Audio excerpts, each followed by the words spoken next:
போன பகுதியில் உமாராணி வீட்டில் சாருவை விட்டுட்டு சாஸ்திரி போராட்டத்துக்கு போகலான்னு முடிவெடுக்கிறத பார்த்தோம். இந்த பகுதியில் என்ன நடக்குன்னு பார்க்கலாம் வாங்க.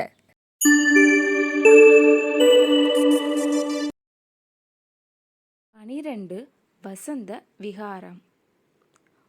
உமாதேவியின் இருதய அந்தரங்கத்தில் இத்தனை நாளும் பொங்கி ததும்பிக் கொண்டிருந்த அன்பின் வெள்ளம் இப்போது கரை புரண்டோட தொடங்கியது. அந்த பிரவாகத்தில் அகப்பட்டு கொண்ட சாரு திக்கு முக்காடி போனாள். 6 வருஷமாக குழந்தையை கைவிட்டதற்கெல்லாம் இப்போது உமா ஒரேடியாக ஈடு செய்யலானாள். சாருவுக்கு விதவிதமான விலையுயர்ந்த உடைகளை வாங்கி குவித்தாள். பாதாபிகேசம் வரை நகைகளாக வைத்து இழைத்தாள்.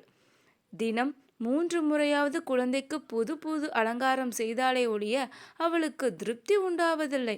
முதல் தடவை இந்த மாதிரி அலங்காரம் செய்துவிட்ட போது சாரு, மாமி மாமி தத்ரூபமா டிராமாவிலே வேஷம் போட்டிருப்பாளே, அப்படி இருக்கு. இந்த வேஷத்துக்கு என்ன பேரு மாமி என்று கேட்டாள். இப்படியெல்லாம் பளபளப்பாக அலங்கரித்து கொள்வது டிராமாவில்தான் என்பது குழந்தையின் எண்ணம். உமாவிற்கு இந்த கேள்வி ரொம்ப வேடிக்கையாய் இருந்தது. அவள் புன்னகையுடன், இது என்ன வேஷம்னா கேட்குற? இதற்கு சாவித்திரி பொண்ணு வேஷம்னு பேரு என்றாள். அப்போது சாரு, சாவித்திரி பொண்ணா? சாவித்திரி சத்யவான் கதை எனக்கு தெரியும். ஆனால் சாவித்திரிக்கு ஒரு பொண்ணு இருந்ததா என்ன என்று கேட்டாள். ஆமாம், இருந்துச்சு. அந்த கதையை உனக்கு இன்னொரு நாளைக்கு சொல்கிறேன் என்றாள் உமா. சாருவுக்கு அலங்காரம் செய்து பார்த்தவுடன் உமா திருப்தி அடைந்து மகிழ்ந்து விடவில்லை. அவளுடைய படிப்பையும் கவனித்தாள். சென்னையில் மிகவும் பிரசித்தி வாய்ந்த கான்வென்ட் ஸ்கூலுக்கு அவளை அனுப்பினாள். வீட்டில் அவளுக்கு பாடம் சொல்லிக் கொடுக்க வெள்ளைக்காரி ஒருத்தியை ஏற்பாடு செய்தாள். பங்களாவில் சாருவுக்கென்று ஒரு தனி அறை, குழந்தை உட்கார்ந்து படிக்கவும் புத்தகங்கள் வைத்து கொள்ளவும் மேஜை, நாற்காலி, பீரோக்கள் மற்றும் 500 ரூபாய்க்கு வாங்கப்பட்டன. சாருவுக்காக வாங்கிய விளையாட்டு ஜாமான்கள் 100 குழந்தைகள் விளையாடுவதற்கு போதுமானவை. சென்னை கடைகளில் எத்தனை விதமான பொம்மைகள் உண்டோ அவ்வளவும் வந்துவிட்டன. அந்த பொம்மைகளுக்கு உடைகள் தைப்பதற்கே தையல்காரனை வேலை சரியாக இருந்தது. பொம்மை குதிரையில் ஏறி குழந்தை சந்தோஷமாக விளையாடுவதை பார்த்த உமாவிற்கு நிஜ குதிரையே வாங்கி கொடுக்க வேண்டுமென்று தோன்றிற்று. அவ்வளவுதான். மறுநாளைக்கு மட்ட குதிரை ஒன்று வந்துவிட்டது. பெயர்தான் மட்ட குதிரையே தவிர விலையில் மட்டமல்ல. 1200 ரூபாய். சாரு அன்று முதல் குதிரை சவாரி கற்றுக்கொள்ள தொடங்கினாள். சாரு ஒவ்வொரு விஷயத்திலும் சாவடி குப்பத்தில் இருந்ததை விட தன்னிடம் மேன்மை பெற வேண்டும் என்று உமா எண்ணினாள். பாக்கி எல்லாவற்றிலும் இந்த நோக்கம் நிறைவேற்று. ஆனால் குழந்தையின் நாட்டிய திறமையை பற்றி என்ன? அதை முன்னை காட்டிலும் மேன்மை பெற செய்வதற்கு தன்னால் என்ன செய்ய முடியும்? இந்த எண்ணம் உமாவிற்கு சங்கடத்தை அளித்தது. சாவடி குப்ப பள்ளிக்கூடத்தில் குழந்தைக்கு நாட்டியம் கற்றுக் கொடுத்த வாத்தியார் அம்பாள் மீது உமாவிற்கு பொறாமை கூட உண்டாயிற்று. கடைசியாக அதற்கும் ஒரு யோசனை கண்டுபிடித்தாள். பரதநாட்டியமாவது ராதாகிருஷ்ண நாடகமாவது அதெல்லாம் தோற்று போகும்படியாக குழந்தைக்கு இங்கிலீஷ் டான்ஸ் சொல்லி கொடுத்த தீர்மானித்தாள் உமா. சாருவின் மனோநிலை எப்படி இருந்தது? உமாராணியின் பங்களாவில் அவள் தொடங்கிய புதிய வாழ்க்கை அவளுக்கு சந்தோஷமாய் இருந்ததா? சாவடி குப்பத்தை காட்டிலும் வசந்த விகாரம் அவளுக்கு அதிகம் பிடித்திருந்ததா? வெளி தோற்றத்தை பொறுத்த வரையில் அவள் அப்படித்தான் காணப்பட்டது. புதிய வீட்டில் அவள் கண்ட புதுமைகள் எல்லாம் குழந்தைக்கு மிகுந்த உற்சாகத்தை அளித்தன. காலையில் எழுந்ததும் தான் எழுந்திருந்த வெல்வெட் மெத்தையையும் தலையணையையும் சாரு கைகளால் தடவி தடவி பார்ப்பாள். பெரிய நிலைக்கடைக்கு முன்னாடி நின்று தான் செய்யும் சேட்டைகளைப் போலவே தன்னுடைய பிரதிபிம்பமும் செய்வதைக் கண்டு சிரிப்பாள். குளிக்கும் அறையில் ஷவர்பாத்தை திறந்துவிட்டு அதிலிருந்து சலசலவென்ற ஜலம் கொட்டுவதை பார்ப்பதில் அவளுக்கு அலாதி ஆனந்தம். எதிர்பாராத போது தன்மேலேயே அப்படி பொழிய ஆரம்பித்து விட்டால் விழுந்து விழுந்து சிரிப்பாள். மேஜையின் மேல் சாப்பாடு கொண்டு வந்து வைப்பதும் ஸ்பூனால் எடுத்து சாப்பிடுவதும் அவளுக்கு ரொம்ப வேடிக்கை. மோட்டார் சவாரி, குதிரை ஏற்றம் எல்லாம் அவளுக்கு ரொம்பவும் பிடித்திருந்தது. முதலில் ஒரு விஷயத்தில் மட்டும் குழந்தை அதிருப்தி தெரிவித்தாள். கான்வென்ட் ஸ்கூலுக்கு போய் வந்த அன்று உமா அவளை, குழந்தை, புது பள்ளிக்கூடம் எப்படிமா இருக்கு? உனக்கு பிடிச்சிருக்கா என்று கேட்டாள். பிடிக்காமல் என்ன, பிடிச்சிதான் இருக்கு. ஆனா என்ன? ஆனா எங்கள் பள்ளிக்கூடம் மாதிரி ஆகாது என்றாள் சாரு. உமா சிரித்துக்கொண்டே, இப்போ அப்படிதான் இருக்கும். கொஞ்ச நாள் போனா கான்வென்ட் ஸ்கூலும் சாவடி குப்பம் பள்ளிக்கூடம் மாதிரியே பிடிச்சு போயிடும். மாமி பரிகாசம் பண்ணுகிறாள் என்பதை சாரு தெரிந்து கொண்டு, நிஜமாதான் சொல்றேன் மாமி, எங்க பள்ளிக்கூடம் ரொம்ப நல்ல பள்ளிக்கூடம் என்றாள். உங்க பள்ளிக்கூடத்து ஹெட்மிஸ்டர்ஸ் ரொம்ப பொல்லாதவள், உன்னை கூட பெரும்பாலும் அடிச்சிருக்கான்னு சொன்னியே என்று உமா கேட்டாள். ஆனா எங்க கிளாஸ் டீச்சர் ரொம்ப நல்லவராச்சே. அப்புறம் எங்க பள்ளிக்கூடத்து பசங்கள் எல்லாம் ரொம்ப நல்ல பசங்க. தினம் நான் பள்ளிக்கூடத்துக்கு போனதும் என்னை சுத்திட்டு, சாரு ஒரு டான்ஸ் பண்ணு, சாரு ஒரு டான்ஸ் பண்ணுன்னு சொல்லிக்கிட்டே இருப்பா. மாமி, நாங்கள் போட்ட ட்ராமாவில் ஒரு சின்ன பையன் போலீஸ்காரன் வேஷம் போட்டுட்டு வந்தானே, அவனை உங்களுக்கு நினைவிருக்கா? அவன் பேர் ரங்க. என் மேலே அவனுக்கு ரொம்ப ஆசை என்று சாரு பேசிக்கொண்டே இருந்தாள். உமா, சாரு இன்னும் கொஞ்ச நாளில் கான்வென்ட் ஸ்கூலில் எல்லா பசங்களும் இந்த மாதிரி உன்கிட்ட பிரியமாக போயிடுவா என்றாள். உமா சொன்னது உண்மையாயிற்று. சில நாளைக்குள் சாருவுக்கு கான்வென்ட் ஸ்கூலும் பிடித்து போய்விட்டது. ஆகவே வெளிப்பார்வைக்கு அவள் உற்சாகமாக தான் இருந்தாள். குறை எதுவும் இருந்ததாக தெரியவில்லை. ஆனால் உண்மையிலேயோ சாருவின் உள்ளத்தின் ஆழத்தில் ஒரு ஏக்கம் குடிக்கொண்டுதான் இருந்தது. அது தாத்தாவை பற்றிய ஏக்கம்தான். எதிர்பாராத சமயங்களில் திடீரென்று குழந்தையின் இந்த மனக்குறை வெளியாகும். எதை பற்றியாவது பேசிக்கொண்டிருக்கும் போது சம்பந்தமில்லாமல் அவள், மாமி, தாத்தா ஏன் வரவே இல்லை என்று கேட்பாள். தாத்தாவா? அவர் ஏன் வரப்போறார் சாரு? யார் தலையில உன்னை கட்டலாம்னு யோசனை பண்ணிட்டு இருந்தாரு போல இருக்கு. நான் வளர்க்கிறேன் என்று சொன்னதும் என்கிட்ட விட்டுட்டு அவர் பாட்டுக்கு சௌக்கியமா இருக்கார் என்பாள் உமா. சாரு எப்போதும் தாத்தாவை பற்றி பேசினாலும் உமா எதையாவது காரமாக தான் பதில் சொல்வாள். உன் தாத்தா உன்னை வந்து பார்க்கறது தான் நானா வேண்டான்னு வழிமறிச்சிட்டு இருக்கேன். இருக்கிற போதே தான் நான் சொன்னேனே, எப்போ வேணாலும் வந்து உங்கள் பேத்தியை பார்த்துட்டு போங்கோன்னு. அவர் வராட்ட என்ன பண்ண சொல்கிற என்பாள். மற்ற எல்லா விஷயங்களிலும் எவ்வளவோ அன்பாகவும் இனிமையாக பேசும் உமா, தாத்தாவை பற்றி பேச்சு வந்தால் மட்டும் எரிந்து விழுவது சாருவுக்கு ஆச்சரியமாய் இருந்தது. அதன் காரணம் ஒன்றும் அவளுக்கு புரியவில்லை. இந்த மாதிரி 4-5 தடவையான பிறகு தாத்தாவை பற்றி மட்டும் மாமியிடம் பேசக்கூடாது என்று அவளுடைய மனதிற்குள் தீர்மானித்து கொண்டாள். அந்த தாத்தா விஷயமாக உமாவின் மனம் எவ்வளவு சஞ்சலப்பட்டு கொண்டிருப்பது என்பது குழந்தைக்கு என்ன தெரியும்? அவரை நினைக்கும் போதெல்லாம் ஒரு பக்கம் பக்தியும் மற்றொரு பக்கம் ஆத்திரமும் அவளுக்கு பொங்கிக் கொண்டிருந்தது என்பதை குழந்தை என்ன கண்டாள்? 13. குருட்டு கிழவன். ஒரு நாள் சாரு தான் கற்றுக்கொண்டிருந்த இங்கிலீஷ் நடனத்தை உமாராணிக்கு ஆடி காட்டி கொண்டிருந்தாள். உமா அதை பார்த்து மிகவும் சந்தோஷமடைந்து, இப்படிப்பட்ட குழந்தையை பெறுவதற்கு நாம் எவ்வளவு பாக்கியம் செய்தோம் என்று எண்ணினாள். அதை தொடர்ந்து, இந்த பாக்கியம் நமக்கு நீடித்திருக்க வேண்டுமே, நம்முடைய ஜென்மம் துரதிருஷ்ட ஜென்மமாயிற்றே என்ற எண்ணம் உண்டாயிற்று. அப்போது வாசலில், அம்மா, கண்ணில்லாத கபோதி 2 பிச்சை போடுங்கோ என்று ஒரு குரல் கேட்டது. அது கிழவனுடைய குரல். அதிலிருந்து நடுக்கம் கேட்பவர்களுக்கு உள்ளத்தை உருவதாய் இருந்தது. பிறகு அந்த கிழவனின் குரலும் இன்னொரு சிறு பெண்ணின் குரலுமாக சேர்ந்து பாடும் சத்தம் கேட்கத் தொடங்கியது.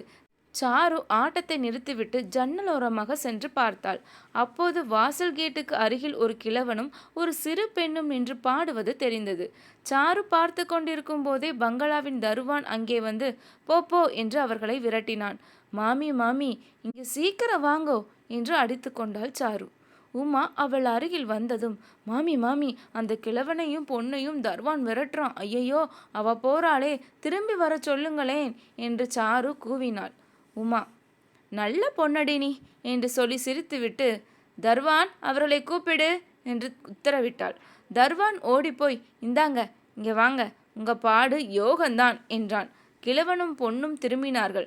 கிழவன் ஒரு கையில் கோலூன்றி கொண்டிருந்தான். இன்னொரு கையை அந்த சிறு பெண் பிடித்து கொண்டு முன்னால் வர கிழவன் பின்தொடர்ந்து வந்தான். மாமி, அந்த பொண்ணு ஏன் இந்த கிழவன் கையை பிடிச்சிட்டு வருது என்று சாரு கேட்டாள். உனக்கு பார்த்தா தெரியலையா என்ன? அந்த கிழவனுக்கு 2 கண்ணும் போட்ட. அதனால தான் அந்த பொண்ணு எங்கே போனாலும் அவன் கையை பிடிச்சிட்டு அழைச்சிட்டு போகிறது என்றாள் உமா. அதுதான் நானும் நினச்சேன். கண் பொட்டையா போனா ரொம்ப கஷ்டம் இல்லையோ மாமி என்றாள் சாரு. அதற்கொரு கிழவனும் பெண்ணும் மறுபடியும் கேட்டிற்கு பக்கத்தில் வந்து நின்று, சிறக கும்பம் தெரியுதாம், அதை பார்த்த பேருக்கு உள்ளங்குளிர கருணை புரியுதாம். என்று பாடினார்கள். கண் தெரியாத ஒருவன் இந்த மாதிரி பாடியதால் அதனுடைய உருக்கம் அதிகமாயிற்று. நந்தனுக்கும் தூரத்தில் நின்று கோபுர சிகரத்தை காணலாம் என்று நம்பிக்கையாய் இருக்குது. இந்த குருடனுக்கு அந்த நம்பிக்கையும் இடமில்லையல்லவா? ஆகையினால் பாட்டை கேட்டு உமாராணிக்கு கண்ணில் ஜலம் வந்து விட்டது. சாரு இதை கவனிக்கவில்லை. அவள் வெளியில் பார்த்த வண்ணமே, மாமி, அந்த பொண்ணை பார்த்தா எனக்கு பிடிச்சிருக்கு, எவ்வளோ நன்னா பாடுறது, அவளையும் நம்மாத்திலே கூப்பிட்டு வச்சுக்கலாமா என்று கேட்டாள். இந்த கேள்வினால் உமாவின் மனதில் ஏற்பட்டிருந்த உருக்கம் மறைந்து விட்டது. சிறிது கடுமையான குரலில், ரொம்ப அழகாதான் இருக்கு, தெருவோட போகிற குழந்தையெல்லாம் நான் அழைச்சிட்டு வரதா என்ன என்றாள். என்ன மாத்திரம் அழைச்சிட்டு வந்திருக்கேளே என்று சாரு எதிர்பார விதமாய் கேட்டதும் உமா திகைந்து போனாள். குழந்தையை கட்டிக்கொண்டு, நீ தெருவோட போன குழந்தையா சாரு என்றாள். அந்த நிமிஷத்தில் உமாவிற்கு, என் கண்ணே, நாதானடி உன் அம்மா, 10 மாதம் நான் சுமந்து பெற்ற குழந்தையடி நீ என்று சொல்லி கத்த வேண்டும் போல் இருந்தது. ஆனாலும் பல்லை கடித்துக்கொண்டு அந்த ஆவலை அடக்கி கொண்டாள். அசாத்திய சூட்டிகையாச்சே சாரு, நான் தாண்டி உன் அம்மா என்றால் இத்தனை நாளும் எங்கே போனேன், ஏன் என்னை விட்டுட்டு போனேன் என்று 1000 கேள்வி கேட்பாளே, அதற்கெல்லாம் என்னமாய் பதில் சொல்வது? இதற்குள் வாசலில் நின்ற பிச்சைக்காரன் பாடுவதை நிறுத்தி, அம்மா, கண்ணில்லாத கபோதியம்மா, 2 பிச்சை போடுங்க அம்மா என்று கத்தினான். உமா சாருவிடம், இதோ பாரடி கண்ணு, அந்த பெண்ணின் தாத்தாவிற்கு 2 கண்ணும் தெரியல பாரு, அவளையும் நம்ம கூட்டிட்டு வச்சுட்டா போனால் அந்த கிழவன் என்னமா பண்ணுவான், நடக்கக்கூடிய முடியாத தவிப்பானே, இந்த ரூபாயை கொண்டு போய் அவள்கிட்ட கொடுத்துட்டு வா அம்மா என்று சொல்லி ஒரு முழு ரூபாயை எடுத்து கொடுத்தாள். சாரு அதை வாங்கி கொண்டு கீழே ஓடினாள். ஓரணா அல்லது 2 கொடுத்திருந்தால் அந்த பிச்சைக்கார பெண் வழக்கம் போல நீ நன்னா இருக்கணும், மகராசியா இருக்கணும் என்று ஏதாவது வாழ்த்தியிருப்பாள். ஆனால் சாரு 1 ரூபாயை அவளிடம் கொடுத்ததும் அவளுக்கு பேசவே வாய் வரவில்லை. சாருவை ஒரு மாதிரி பார்த்து கொண்டே கிழவனிடம் அதை கொடுத்து, 1 ரூபா தாத்தா என்றாள். அந்த கிழவன் குருட்டு கண்ணில் கூட அந்த சமயம் ஒளி வந்தது போல தோன்றியது. அவன் ரூபாயை கண்களால் தடவி பார்த்தபடி ஒரு கணம் நின்றான். பிறகு கீழே உட்கார்ந்து ரூபாயை போட்டு பார்த்தான். கணீரென்று சத்தம் கேட்கவே அவசரமாக எழுந்திருந்து, வா கண்ணம்மா போகலாம் என்று சொல்லிவிட்டு அவள் கையை பிடித்து கொள்வதற்கு கூட காத்திருக்காமல் போகத் தொடங்கினான். இதையெல்லாம் பார்த்து கொண்டிருந்த சாரு அவளை போக தொடங்கியதுமே அந்த பெண்ணை பார்த்து, இதோ பார், நீ இந்த வீட்டில் என்னோடே இருக்கிறாயா, உனக்கு நல்ல பாவடை சொக்கா எல்லாம் வாங்கி தர சொல்கிறேன் என்றாள். அந்த பெண்ணிற்கு சாரு 1 ரூபாயை கொடுத்ததுமே அவள் தன்னை ஏதோ ஏமாற்ற பார்க்கிறாள் என்று ஒருவித சந்தேகம் தோன்றியது. இப்போது அந்த சந்தேகம் அதிகமாக போய்விட்டது. நான் என்னத்துக்கு உன் வீட்டில் இருக்கேன், தாத்தாவோட நான் போக வேண்டாமா என்று சொல்லிவிட்டு அந்த பெண் ஓட்டமாய் ஓடிப்போய் முன்னால் போய்கொண்டிருந்த தாத்தாவின் கையை பிடித்து கொண்டாள். அவர்கள் இருவரும் அந்த சாலையின் கொடிவரையில் போய் மறையும் வரையில் சாரு அவர்களை பார்த்து கொண்டே நின்றாள். அன்றிரவு சுமார் 10 மணிக்கு உமாராணி தன்னுடைய படுக்கை அறைக்குள் வந்தபோது சாரு வழக்கம் போல் கட்டிலின் மீது மெத்தையில் படித்து கொள்ளாமல் கீழே தரையில் படுத்து உதங்குவதை பார்த்து துணுக்குற்றாள். குழந்தையை 2 கைகளாலும் அணைத்து எழுந்து கட்டிலின் மீது போட்டாள். சாரு ஒரு தடவை புரண்டு வாயோடு தாத்தா தாத்தா என்று சொல்லிவிட்டு மறுபடியும் தூங்கி போனாள். தாத்தாவை பார்க்காமல் குழந்தை ஏங்கி கிடக்கிறது. ஐயோ, இவளை இப்படி பிரித்து வைத்திருக்கிறேன பாவி என்று உமா தன்னைத்தானே சொல்லி கொண்டாள். சாருவை அழைத்து வந்த நாளிலிருந்து உமாவின் மனதில் இந்த போராட்டம் நடந்து கொண்டுதான் இருந்தது. அப்பாவிடம் எல்லாவற்றையும் சொல்ல வேண்டும், அவரையும் தன்னுடன் வந்து இந்த வீட்டில் இருக்க சொல்ல வேண்டும் என்று ஒரு பக்கம் ஆசை பொங்கிற்று.